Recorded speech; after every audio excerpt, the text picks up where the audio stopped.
ಇನ್ನು ಜಮ್ಮು ಕಾಶ್ಮೀರದ ಡೋಡಾ ಜಿಲ್ಲೆಯಲ್ಲಿ ನಡೆದಿರುವಂತಹ ಉಗ್ರರ ವಿರುದ್ಧ ಕಾರ್ಯಾಚರಣೆಯಲ್ಲಿ 4 ಜನ ಯೋಧರು ಹುತಾತ್ಮರಾಗಿದ್ದಾರೆ. 3 ಜನ ಯೋಧರು ಪ್ಲಸ್ ಒಬ್ಬ ಸೇನಾಧಿಕಾರಿ 4 ಜನ ಹುತಾತ್ಮರಾಗಿದ್ದಾರೆ. ಜಮ್ಮು ಕಾಶ್ಮೀರದಲ್ಲಿ ಆಗಿರುವಂತಹ ಒಂದು ಕಾರ್ಯಾಚರಣೆ ಇದು. ಗುಂಡಿನ ಚಕಮಕಿ ವೇಳೆ 4 ಜನ ಯೋಧರು ಹುತಾತ್ಮರಾಗಿದ್ದಾರೆ.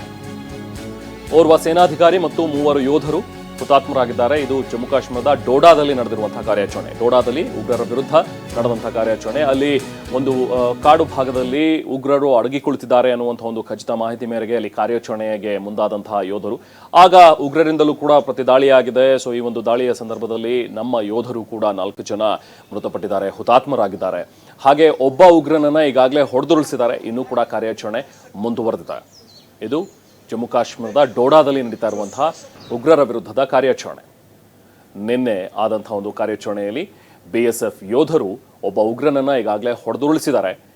ಜಮ್ಮು ಕಾಶ್ಮೀರದಲ್ಲಿ ಆಗಿರುವಂತಹ ಕಾರ್ಯಾಚರಣೆ.